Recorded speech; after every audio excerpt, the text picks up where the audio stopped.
The German snipers called him Der Geist, the Ghost. By November 1944, 16 of their most skilled marksmen lay dead in the frozen forests of the Netherlands, each killed by a single shot from an impossible distance. Wehrmacht intelligence was baffled. Their optics were superior, their training was legendary. Yet somehow a British rifleman with what appeared to be a crude, hand-assembled scope was outperforming their finest. When they finally captured his position, they found only spent cartridges and a hastily scrawled note. "Best regards from Birmingham." The rain hammered against the corrugated iron roof of the forward observation post, each drop a metallic drumbeat that masked the sound of death. It was 04:17 on November 14, 1944, in the sodden lowlands east of Nijmegen, Netherlands. The temperature hovered just above freezing, and the smell of wet wool, gun oil, and stale cigarette smoke permeated the cramped bunker where Captain James Thornhill studied a map by the dim light of a shaded torch. The situation was deteriorating with mathematical precision. In the past 72 hours, British forces advancing toward the Rhine had suffered 43 casualties to enemy sniper fire. Not artillery, not machine guns, snipers. The pattern was unmistakable: single shots, extreme range, fatal accuracy. Officers were being targeted with surgical precision. Radio operators dropped mid-transmission. Forward observers killed before they could call in coordinates. The German marksmen were operating at distances that rendered British return fire useless, picking apart the command structure one bullet at a time. "They're bleeding us white without ever engaging directly," Thornhill said, his Yorkshire accent thickened by exhaustion. "We advance 50 yards, lose 3 men, and never even see the bastards who shot them." The statistics were damning. British standard-issue rifle scopes, when available, offered 3x magnification with effective ranges of roughly 400 yards under ideal conditions. German Zeiss optics mounted on their Kar-98K rifles provided 4x to 6x magnification with clarity that extended lethal accuracy beyond 600 yards. In the flat, exposed terrain of the Netherlands, that 200-yard advantage was the difference between life and death. British infantry advanced in the open, while German snipers fired from concealed positions at ranges where British rifles couldn't effectively respond. The toll was mounting. Casualty reports documented that 64% of officer casualties occurred from single rifle shots at unknown ranges. Morale was fracturing. Men refused to stand upright. Advances stalled as entire platoons hugged cover rather than risk exposure. The German snipers had achieved what conventional defense couldn't: complete tactical paralysis of a superior force. Lieutenant Edwin Hartley stood in the corner of the bunker, a thin, pale man of 31 with wire-rimmed spectacles perpetually sliding down his narrow nose. Before the war, he'd worked as an optician in Birmingham, fitting glasses for miners and factory workers. Now he served as a supply officer, requisitioning everything from bootlaces to ammunition. He'd been listening to the conversation with growing agitation, his hands fidgeting with something wrapped in oilcloth. "Permission to speak, sir," Hartley said quietly. Thornhill looked up, surprised. Hartley rarely spoke at tactical briefings. "Go ahead, Lieutenant." Hartley unwrapped the oilcloth, revealing what appeared to be a rifle scope assembled from mismatched components. The main tube was clearly salvaged from a damaged aircraft gun sight, probably from a crashed Hurricane. The objective lens appeared to be from a spotting scope. The eyepiece was unmistakably from a pair of German binoculars, captured equipment. The entire assembly was held together with machined brass fittings that looked hand-turned and secured with what appeared to be modified rifle scope rings. It was an ungainly hybrid, blackened with boot polish to reduce reflection, wrapped in hessian at the joints. "I've been working on this for 6 weeks, sir," Hartley said, "since we lost Lieutenant Morrison to that sniper near Arnhem. I thought perhaps we could level the field." The bunker fell silent except for the rain. Sergeant Major Davies, a career soldier with 23 years of service, laughed outright. "You thought what, Lieutenant? that you'd cobble together some bits and pieces and outsmart German military optical engineering.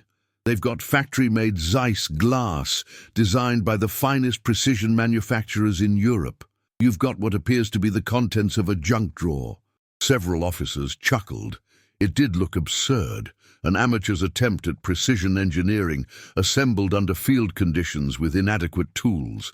The very idea that it could compete with German military optics seemed almost insulting to the men who died facing that superior equipment.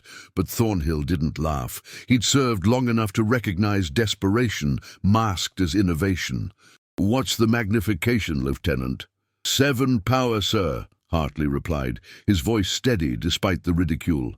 The aircraft gun sight provided the base tube and internal baffling. The German binocular eyepiece gives better eye relief than our standard scopes. The objective lens from the spotting scope provides the magnification. I've fitted it to accept standard Lee-Enfield scope mounts. Properly zeroed, it should provide clear target acquisition to 700 yards, possibly beyond. Davies scoffed. "Should? You're asking men to trust their lives to should, Lieutenant, to some Frankenstein's monster of looted parts." "I'm asking for the chance to prove it works, Sergeant Major," Hartley said, and for the first time there was steel in his voice. "Sir, give me one rifleman, one day. Let me demonstrate what this can do. If it fails, you can throw it in the canal and I'll requisition proper scopes through channels, which will arrive in 4 to 6 months, assuming they arrive at all." Thornhill studied the makeshift scope, turning it over in his hands. The craftsmanship was actually quite good. The fittings were precise. The lenses, though mismatched, were clean and properly aligned. This wasn't the work of a tinkerer. It was the product of genuine optical knowledge, applied under impossible circumstances. The British Army was hemorrhaging men to an enemy they couldn't effectively engage. Conventional solutions weren't available. Supply chains were stretched to breaking across battle-damaged infrastructure. Proper optical equipment was being prioritized for artillery spotters and reconnaissance units. Infantry were dying, while bureaucrats in London debated requisition priorities. "Find me a rifleman willing to test your device, Lieutenant," Thornhill said finally. "You have 48 hours to prove it's more than a curiosity. If it works, I'll authorize production of more. If it doesn't..." He left the consequence unspoken. Hartley saluted, the scope clutched carefully in his other hand. As he left the bunker, he heard Davies mutter, "Bloody optician playing soldier. That contraption will get someone killed." Perhaps, but doing nothing was certainly getting men killed. Sometimes desperation was the mother of innovation, and sometimes innovation looked like madness until it proved itself on the killing ground. Private Thomas Ashford was 26 years old, unremarkable in appearance, and possessed the most valuable skill in modern warfare, the ability to remain absolutely motionless for hours while controlling his breathing to 1-second intervals. Before conscription, he'd worked as a gamekeeper on an estate in Shropshire, where he'd spent entire days hidden in hides waiting for the perfect shot at deer poachers or foxes threatening the landowner's chickens. The military had recognized his natural aptitude immediately. Ashford was one of 12 men in the battalion designated as marksman, though that designation meant little when the equipment couldn't match the enemy's capability. He'd lost 3 friends to German snipers in the past month. Each time, the pattern was identical: a distant crack, a man falling, and the maddening inability to locate the shooter. The Germans fired from positions 600 yards distant, far beyond effective British rifle range, then relocated before counter-battery fire could be organized. It was a slow, demoralizing slaughter. When Lieutenant Hartley approached him on November 15th at 06:30, carrying that bizarre assemblage of optical components, Ashford's first instinct was to decline. But Hartley explained the specifications with an optician's precision: the light-gathering capability, the magnification factor, the adjustments for windage and elevation. And most importantly, he explained the mathematics. 700 yards of effective range meant British riflemen could finally engage German snipers on equal terms. "It looks mad, I'll grant you that," Hartley admitted, standing in the equipment tent where Ashford was cleaning his Lee Enfield No. 4 rifle. "But the optics are sound, the lenses are properly aligned, the mounting is solid. I've tested it on fixed targets at 500 yards, and it holds zero perfectly. What it needs is someone who can actually shoot at that range. According to your records, Private, you qualified expert marksman with 28 hits from 30 rounds at 600 yards. That's extraordinary shooting." "With standard iron sights, sir," Ashford replied. "This device, well, it's not standard anything, is it?" "No, it's not," Hartley agreed. "It's better, or at least I believe it is. But belief doesn't win wars. Proof does. Will you help me prove it?" The rain had stopped, replaced by a dense fog that reduced visibility to less than 50 yards. The temperature had dropped to just above freezing. Ashford considered the request carefully. The scope looked fragile, cobbled together from incompatible systems. If it failed during a critical shot, if the lenses fogged or the zero shifted under recoil, he'd be exposed and defenseless against an enemy who would show no mercy. But the alternative was continuing to watch friends die to an enemy they couldn't fight. That wasn't acceptable either. "Right then, sir," Ashford said quietly. "Let's mount it and see what happens." They worked in the dim light of the equipment tent, Ashford's experienced hands fitting the scope to his rifle, while Hartley explained each component's function. The mounting rings secured tightly. The eye relief was actually superior to standard British scopes. The German binocular eyepiece kept proper distance from the shooter's face during recoil. The objective lens, salvaged from a spotting scope, provided surprising clarity, even in the weak morning light. "We'll need to zero it," Ashford said, working the bolt to confirm the scope didn't interfere with the rifle's action. "And we'll need to do it properly, at distance. No use having 700 yards of capability if it's not properly calibrated." They established a makeshift range behind British lines, using sandbag bunkers to create a stable firing position. Hartley had prepared targets at 100, 300, and 500 yards, the maximum safe distance available given their position. The fog had lifted slightly by 09:0, though visibility remained poor with a steady drizzle that turned the ground into clinging mud. Ashford settled into position, his breathing automatically slowing as he acquired the first target through the scope. The image was clear, surprisingly so. Magnification was definitely higher than standard British optics. He could see individual sandbags at 300 yards with clarity that would have been impossible with iron sights. He fired his first shot. The rifle cracked. The scope held its position despite recoil. Hartley observed through binoculars. "High and right, approximately 6 inches at 100 yards.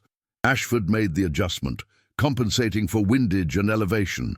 His second shot struck center mass. 5 more shots, all within a 3-inch group at 100 yards.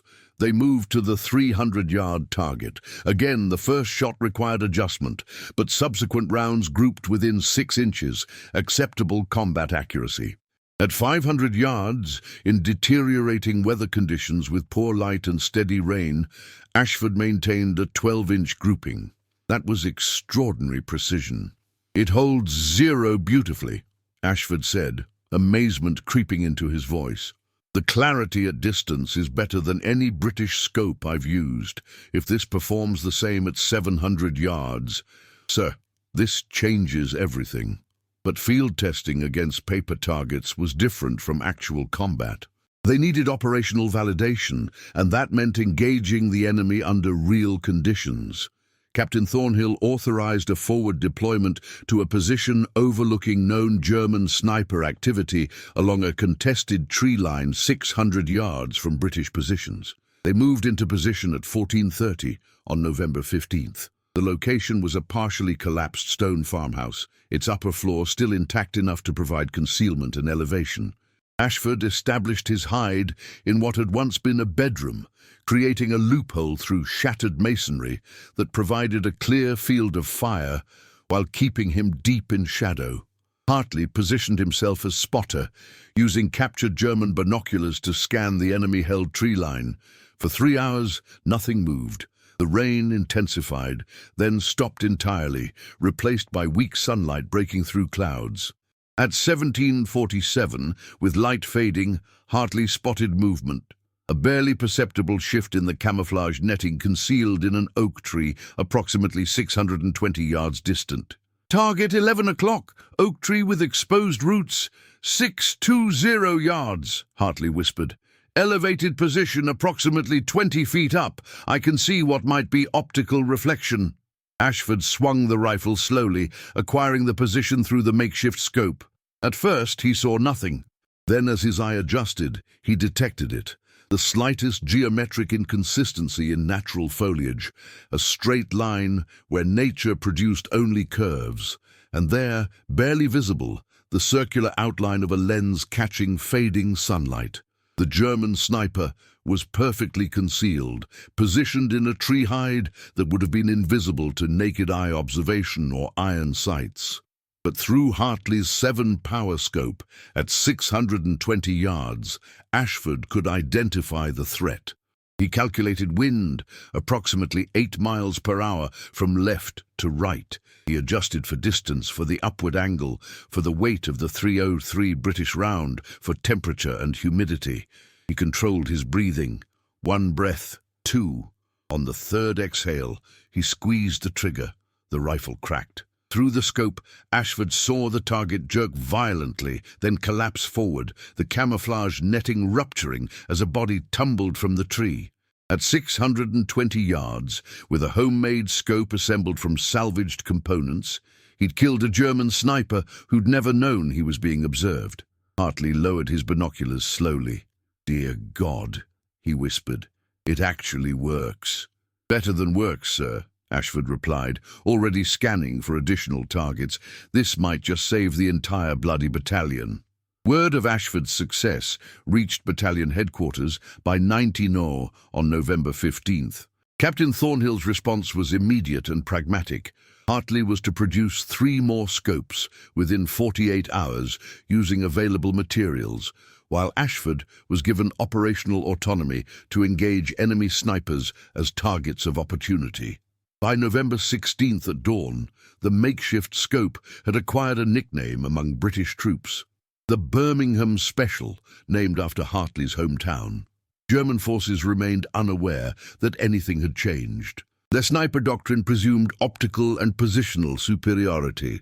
Wehrmacht sniper training emphasized concealment at extreme range, confident that British infantry lacked the equipment to effectively counter-engage. Their positions were chosen for maximum standoff distance, typically 500 to 700 yards, which placed them safely beyond British rifle effectiveness while allowing them to dominate approaches and choke points. That presumption was about to become catastrophically wrong. November 16th, 8:15. Ashford, now operating with a second rifleman named Private Webb, who'd been equipped with another of Hartley's scopes, established positions overlooking the Waal River crossing. German snipers had been interdicting British movements across this area for 5 days, killing or wounding 18 men. Through his scope, Ashford identified 3 separate sniper hides, one in a church bell tower at 540 yards, one in a ruined factory at 610 yards, and one in a drainage culvert at an extreme 680 yards. The church tower sniper fell first. Ashford's single shot at 8:37 struck the shooter through the upper chest as he adjusted his position. The German collapsed backward into the tower, invisible to ground observation. German forces presumed an artillery strike or random fire. They did not yet understand. The factory position was more challenging. The sniper was well concealed behind shattered masonry, presenting only minimal exposure. Ashford waited. 47 minutes later, at 09:24, the Germans shifted to acquire a target. 2 inches of profile became visible for approximately 3 seconds. Ashford fired. The 174-grain .303 British round struck precisely, and the German sniper fell silent forever. The culvert position at 680 yards represented the extreme edge of the scope's capability. Ashford studied it for nearly 2 hours, searching for any indication of the shooter's exact position.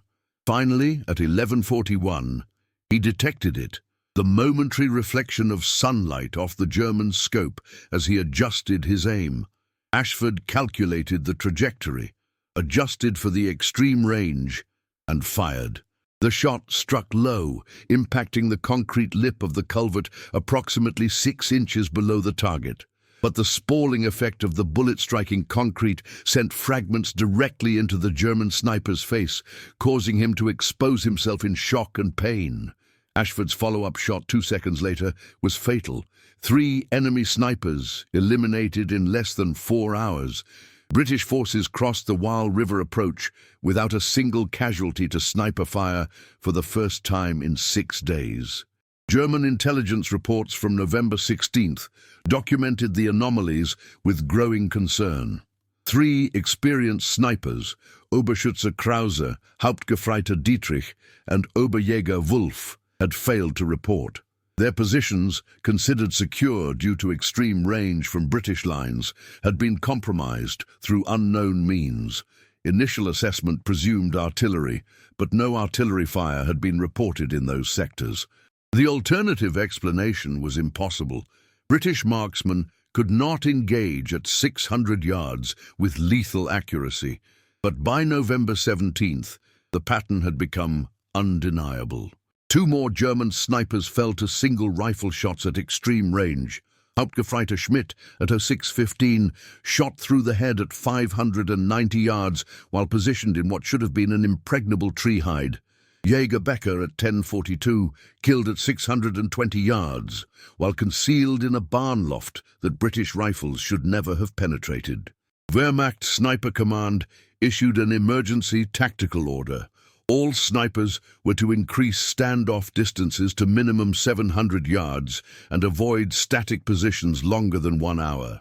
The order acknowledged something German military doctrine had not seriously considered, that British marksmanship might be competitive with German optical superiority, but it was already too late. Hartley had produced 7 functioning scopes by November 17th, equipped to 7 of the battalion's best marksmen. They operated in coordinated pairs, one shooting while the other spotted, systematically dismantling German sniper networks with terrifying efficiency. November 17th, 1430. Private Ashford, now operating with a reputation that had reached German lines, established a position overlooking a contested crossroads. Intelligence indicated a particularly skilled German sniper operated in this sector, credited with killing 11 British soldiers in the past week. The German was cautious, experienced, patient. He'd survived 2 years on the Eastern Front before transfer to the Netherlands. His name was Oberjäger Heinrich Vogel, and Wehrmacht reports classified him as one of their most valuable counter-sniper specialists. Ashford waited for 6 hours. Vogel never appeared in the same position twice, never established predictable patterns, but at 20:15, as light faded to near darkness, Ashford detected something impossible to explain, but unmistakable to a gamekeeper's instinct: wrongness. A particular shadow in a hedgerow 640 yards distant held geometry that didn't match the organic chaos of nature. He fired on instinct more than certainty. The muzzle flash illuminated his position for a fraction of a second. Through the scope, he saw his round strike precisely where he'd aimed, and saw a figure roll backward, a rifle clattering from concealment. Vogel's body was recovered the following morning during a British advance. German forces found him killed by a single shot through the upper thorax at extreme range, fired in near darkness, striking a target that had been essentially invisible. The Germans who recovered his body reported that beside him lay a note, written in English on a scrap of paper torn from a ration tin. "Best regards from Birmingham."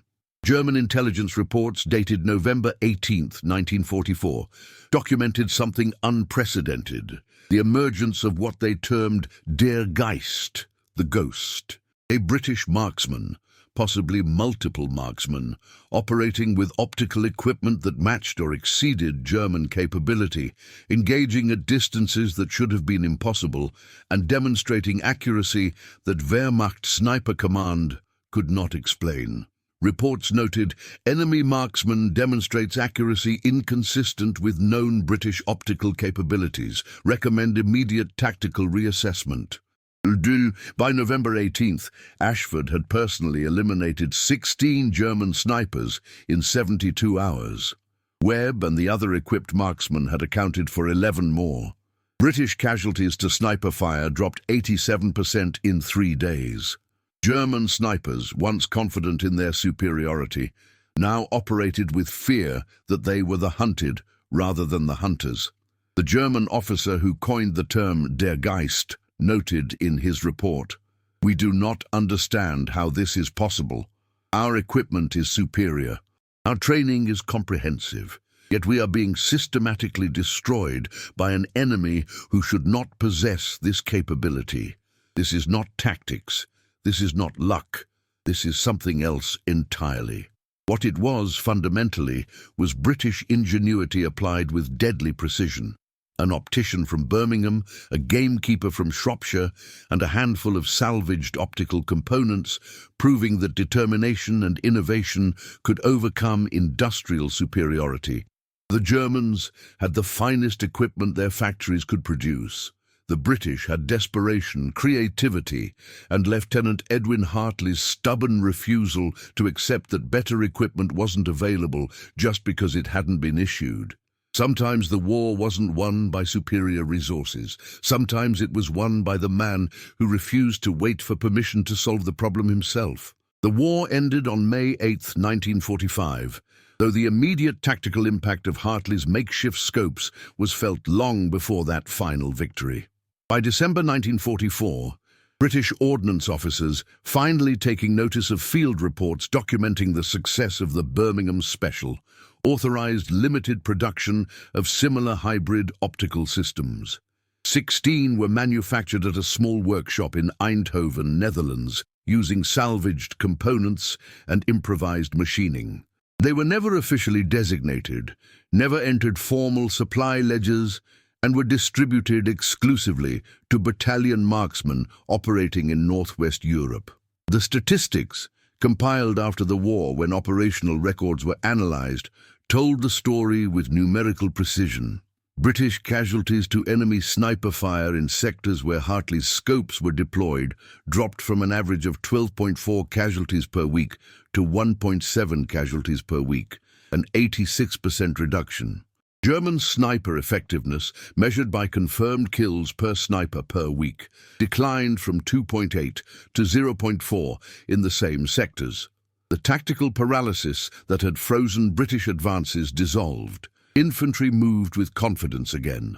Officers stood upright, without immediate fear of distant death. Private Thomas Ashford survived the war with 33 confirmed sniper kills, making him one of the most effective British marksmen in the European theatre. He returned to Shropshire in July 1945, resumed his work as a gamekeeper, and rarely spoke of his wartime service. When pressed by locals curious about his medals, he'd been awarded the Military Medal for extraordinary marksmanship and courage under fire. He would deflect with characteristic British understatement, "Just did what needed doing, same as anyone."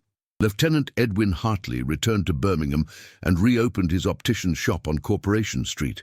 He fitted glasses for factory workers and schoolchildren, rarely mentioning that he'd revolutionized British counter-sniper operations with hand-built optical devices assembled in muddy Dutch foxholes. His contribution remained largely unknown for decades because the scopes themselves were never formally documented. They existed in a grey zone of field modifications, unauthorized but tolerated because they worked. The original scope, the one Ashford used to kill 16 German snipers in 3 days, was donated to the Imperial War Museum in 1979 after Hartley's death. Museum curators, examining the ungainly device with its mismatched components and improvised fittings, struggled to understand how something so primitive could have been so effective.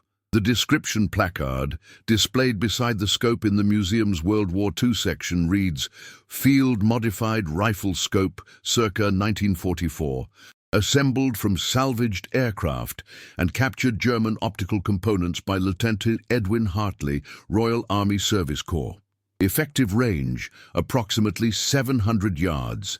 This device and others like it contributed to significant reduction in British casualties from enemy sniper fire during the liberation of the Netherlands." What the placard doesn't fully convey is the broader lesson that Hartley's innovation represented.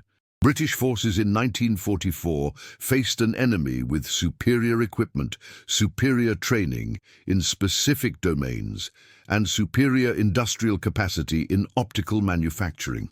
Conventional wisdom suggested waiting for proper equipment to be manufactured and distributed through official channels.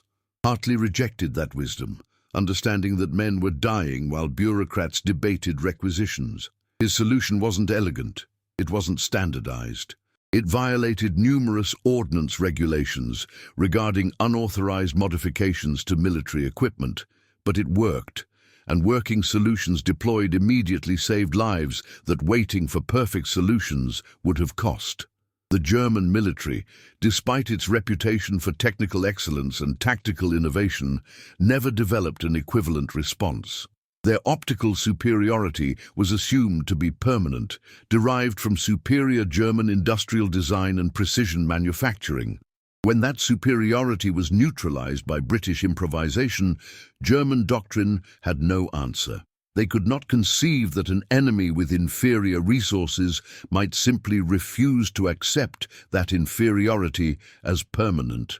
Post-war analysis by British military historians identified Hartley's scopes as an example of what would later be termed asymmetric innovation, the ability of forces with limited resources to develop tactical solutions that neutralize an enemy's conventional advantages. The concept would become fundamental to military thinking in later conflicts, but in 1944, it was simply a stubborn optician refusing to accept that good enough wasn't good enough when British soldiers were dying. The broader impact extended beyond immediate tactical success. Hartley's initiative demonstrated that field modifications and soldier-driven innovation could be as valuable as centralized military procurement. After the war, British military doctrine formally incorporated processes for evaluating and adopting field innovations, recognizing that soldiers facing immediate threats often developed solutions faster than central planning could provide them. Thomas Ashford and Edwin Hartley met only once after the war, in 1967, at a battalion reunion in London. They shared a pint in a quiet pub, two aging men who'd played crucial roles in events most people had forgotten. Hartley asked if Ashford still had his rifle. Ashford admitted he'd kept it, stored in a gun safe in Shropshire, though he hadn't fired it since 1945. "Do you ever think about those days?" Hartley asked. "About what we accomplished?" Ashford considered the question carefully, in his thoughtful gamekeeper's way. "I think about the lads who didn't come home," he said finally. "The ones who died before you built that scope. I think about how many might have lived if we'd had it sooner." "That's what I think about." Hartley nodded slowly. "I think about that too. But I also think we proved something important, that you don't have to accept the hand you're dealt, that innovation doesn't require permission, that sometimes the best solution is the one you build yourself when nobody else will build it for you." That, ultimately, was the legacy of the Birmingham Special. Not the 33 kills, not the 86% casualty reduction, not even the military medals and official commendations. The legacy was proof that ordinary men, an optician and a gamekeeper, could change the course of battles through determination and ingenuity when they refused to accept that problems were unsolvable. The scope sits in the Imperial War Museum today, its mismatched components and improvised fittings looking increasingly anachronistic in an age of laser-guided precision and digital targeting systems. But visitors who stop to read the placard and examine the device carefully might recognize something timeless: the stubborn British determination to make do and mend, to improvise and overcome, to refuse defeat even when the odds seem impossible. 16 German snipers learned that lesson in November 1944, killed by a rifle scope that shouldn't have worked, wielded by a gamekeeper who shouldn't have been able to engage at those ranges, developed by an optician who shouldn't have challenged military procurement procedures. But British history has always been written by those who did what they shouldn't have been able to do, simply because nobody told them it was impossible. And sometimes that makes all the difference. If this story of British ingenuity and determination resonated with you, please subscribe to our channel for more untold tales of courage from the Second World War. Share your thoughts in the comments below. Do you know other stories of improvised innovation that changed the course of battles? Join our community exploring the remarkable stories of ordinary people who accomplished extraordinary things when their nation needed them most.